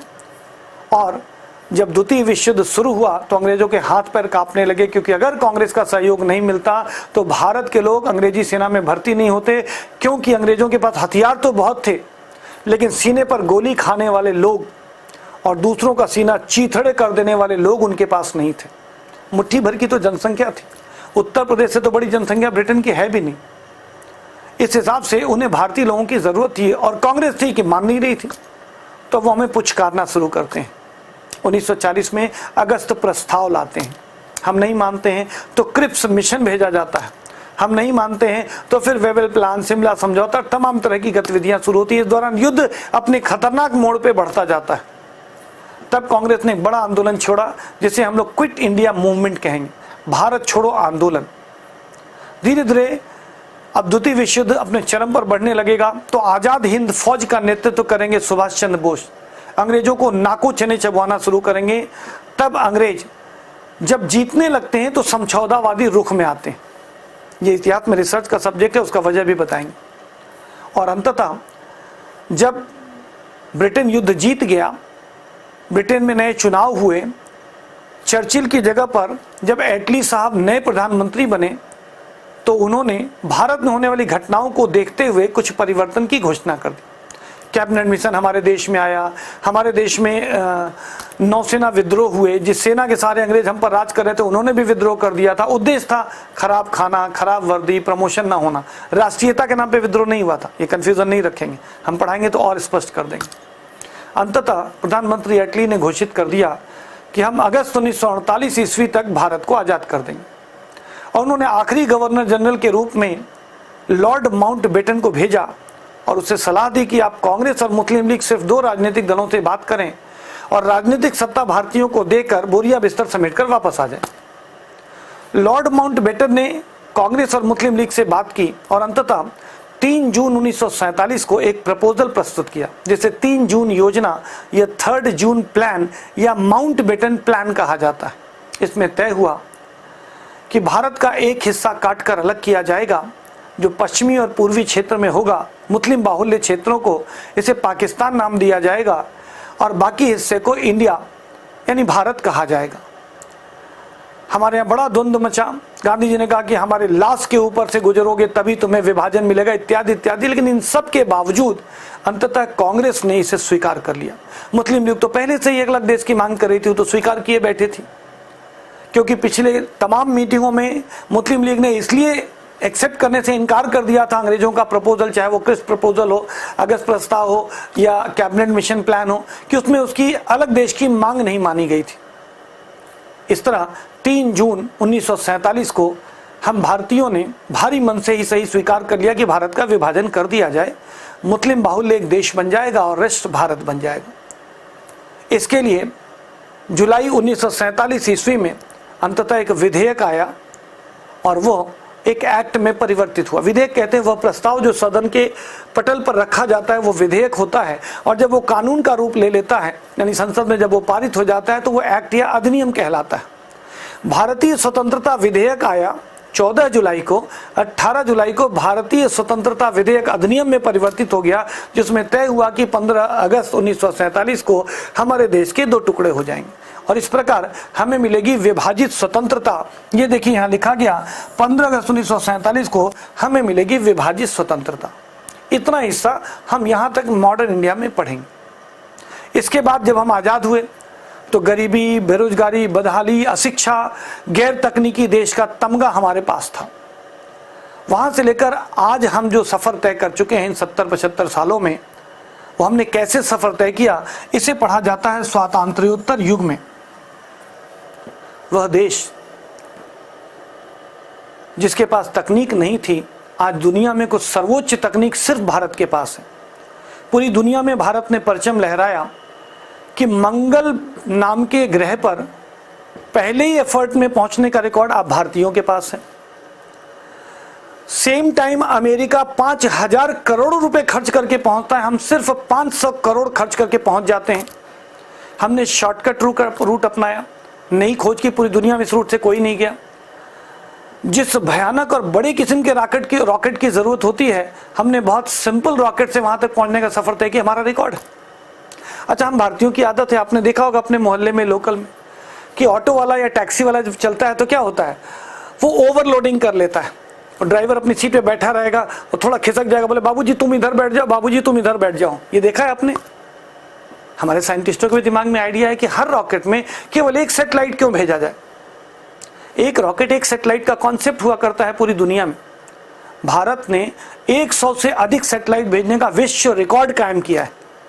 और सुनिए, पूरी दुनिया में सबसे सस्ता सैटेलाइट लॉन्चिंग रेट आपके देश का है। दुनिया में स्पेस टेक्नोलॉजी में आपके देश का डंका बजता है। दुनिया में फाइबर ऑप्टिक्स टेक्नोलॉजी के सॉफ्टवेयर इंडस्ट्री में आपका डंका बजता है। आखिर हमने ये सफर कैसे तय किया? पूरी दुनिया में जब अभी कोविड आया तो बहुत सारे देशों ने कोशिश शुरू की और बहुत से विशेषज्ञ देश अभी तक वैक्सीन नहीं बना पाए। हमने वैक्सीन बनाई, 1 से अधिक वैक्सीन बनाई। तो इस तरह से ये जो तरक्की आई, ये कैसे हुआ, ये पढ़ेंगे हम लोग स्वातंत्र्योत्तर युग में, यानी स्वतंत्रता के बाद की भारत की राजनीतिक स्थिति, आर्थिक स्थिति, सामाजिक स्थिति, वैज्ञानिक स्थिति, इन सबको यहाँ पढ़ा जाता है। इस तरह से मॉडर्न इंडिया का पूरा सेगमेंट हम लोग इस क्लास में कंप्लीट करेंगे। जो